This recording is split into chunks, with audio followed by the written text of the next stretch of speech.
Fala galera, saudações vascaínas, começando mais um vídeo aqui no canal. Eu sou o Juninho, você está no canal Machão da Gama para mais um giro de notícias, segunda edição dessa quarta-feira, para a gente atualizar aqui todas as informações sobre o nosso Vasco da Gama. Tudo o que você precisa saber, você vai encontrar aqui nesse vídeo, beleza? Inclusive, vamos falar aqui sobre Verratti e Piton, que são dúvidas, né, para o jogo contra o Criciúma no domingo, 4 horas da tarde, né? Os dois jogadores preocupam, né? São dúvidas. O Verratti saiu sentindo no jogo contra o Fluminense, está tendo aí uma programação especial de treinos e talvez seja poupado para essa partida. Vamos falar também sobre São Januário, né? Que deve entrar em reforma no ano que vem e já tem algumas empresas interessadas em administrar São Januário quando São Januário estiver pronto, né? Estiver ali sendo uma arena. Vamos falar sobre isso também. E vamos falar sobre reforços, né? Cadê os reforços, minha gente? Cadê? Mais um dia se passou e nada.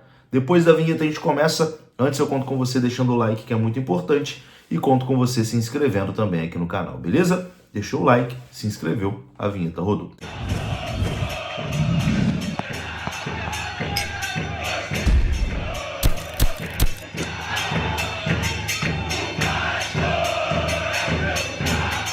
Bora lá então, meus amigos, começando aqui mais um vídeo, começo falando da KTO parceira aqui do canal Machão da Gama, e ó, hoje tem jogo de Libertadores, tá rolando Sul-Americana, você pode dar os seus palpites lá na KTO, basta ir no QR Code que tá na sua tela, você aponta a câmera do seu celular, é direcionado ao site da KTO, e na hora de fazer o seu registro você coloca o MDG20, o cupom MDG20 vai te dar 20% de bônus no seu primeiro depósito lá na KTO, beleza? KTO, parceira aqui do canal Machão da Gama, e você fazendo isso, você ajuda o canal Machão da Gama. Vai no QR Code rapidinho, se cadastra lá usando o MDG20.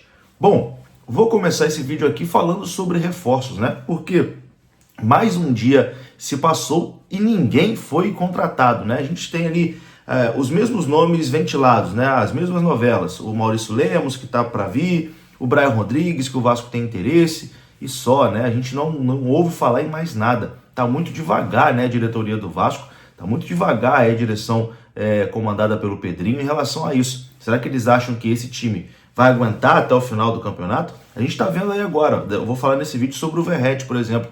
O Verratti é dúvida para o jogo, porque, enfim, é uma sequência, uma maratona gigantesca de jogos, né? E não tem um reserva para o Verratti. Não tem quem jogar ali na posição do Verratti. Vai ter que botar lá o GB, enfim, improvisar alguém da base, porque o elenco é muito mal montado, né?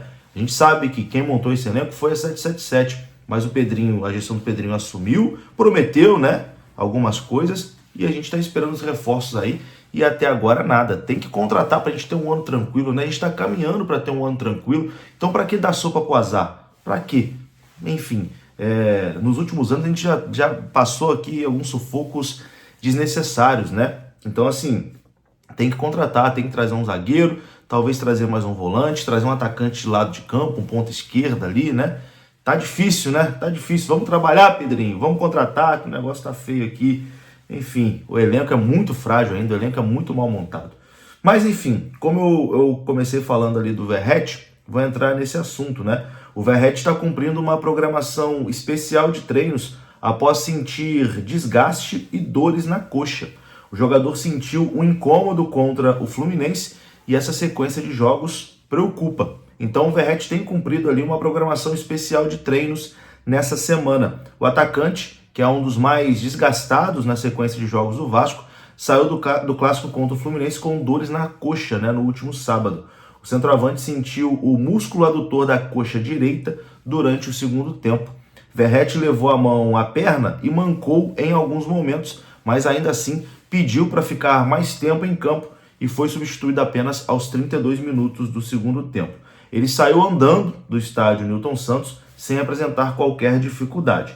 Por causa desse incômodo e do desgaste, o Verratti ainda não foi a campo em nenhum treinamento nessa semana. O Vasco folgou no domingo e na segunda, e na terça e na quarta o argentino fez atividades internas de fisioterapia e fortalecimento muscular. Verratti tem 35 jogos nessa temporada, sendo 33 como titular. Aos 35 anos, o atacante é peça fundamental no Vasco, né? Tem 16 gols e deu 2 assistências em 2024. A preocupação do Vasco é que o calendário brasileiro é bem diferente do calendário argentino, onde o jogador atuou a maior parte da carreira, então não está tão acostumado assim com essa loucura, né, que é o calendário brasileiro. A Manu, que é setorista do Vasco no GE, falou sobre essa situação do Verratti e também sobre Lucas Piton, que também pode ser poupado do jogo contra a equipe do Criciúma. Confira só. No clube, com alguns jogadores que estão mais desgastados, por exemplo, Lucas Piton e Pablo Verratti. Piton até ficou fora do jogo contra o Fluminense no sábado. O lateral esquerdo sentiu dores no pé depois de ter levado um pisão na partida contra o Atlético Goianiense e foi poupado. Ele ainda não treinou em campo nesta semana. O Vasco folgou domingo e segunda-feira, está treinando desde terça-feira no CT Moacir Barbosa, e terça e quarta o Lucas Piton não foi a campo. Ele está tratando essas dores no pé, deve treinar nesta quinta-feira para avaliar se terá condições ou não para seguir o planejamento junto com o elenco até o jogo do próximo domingo contra o Criciúma. Outro jogador que está cumprindo uma programação especial de treinos é Pablo Verratti. Ele saiu do clássico sentindo dores na coxa direita. O técnico Rafael Paiva até falou sobre essa reclamação do jogador na entrevista coletiva.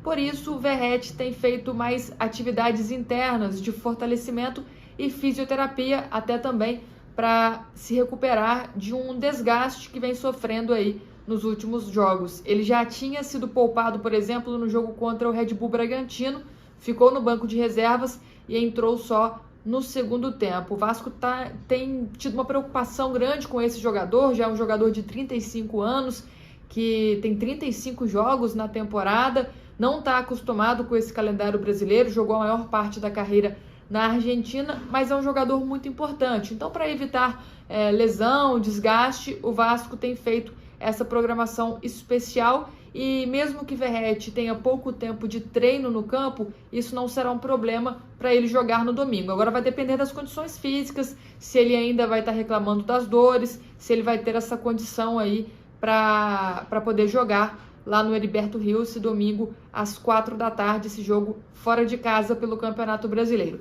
Além desses dois jogadores, o Vasco tem tido um controle de minutagem com outros atletas e vai aproveitar essa semana cheia aí para descansar os jogadores, para recuperá-los fisicamente e para tentar evitar um desgaste maior aí nessa sequência que o clube terá no Campeonato Brasileiro e também na Copa do Brasil. Então tá aí, né? Cara, um calendário como o brasileiro. Jogo praticamente quarta e domingo, quarto domingo, quarto domingo. Não dá, né? Nenhum jogador aguenta. Tem que ter um elenco mais completo, né? Para que em momentos assim a gente não sofra. Por exemplo, na lateral esquerda, o Vitor Luiz está dando conta do recado. Mas pro Verratti, a gente não tem um substituto. Para encerrar esse vídeo aqui, vou falar sobre São Januário, né? Porque informação do companheiro Joel Silva, do canal Atenção Vascaínos. 3 empresas de gestão de arena demonstraram interesse em administrar São Januário após a reforma. O Vasco vai se reunir na semana que vem com uma dessas gestoras para tratar do tema. Nenhuma dessas empresas possui ligação com as obras do estádio, apenas com a gestão dele assim que a reforma for concluída. Uma empresa gestora de arenas é responsável por ajudar na precificação e venda de camarotes e cadeiras, trazer eventos, né, além dos jogos, trazer shows, eventos, etc. e tal, para o equipamento e profissionalizar a gestão do estádio. Então, já tem alguns interessados para quando São Januário for arena, né, fazer essa administração. Vou ficando por aqui. Se você gostou do vídeo, deixa o like que é importante. Se inscreva aqui no canal. Saudações. Até a próxima. Fui!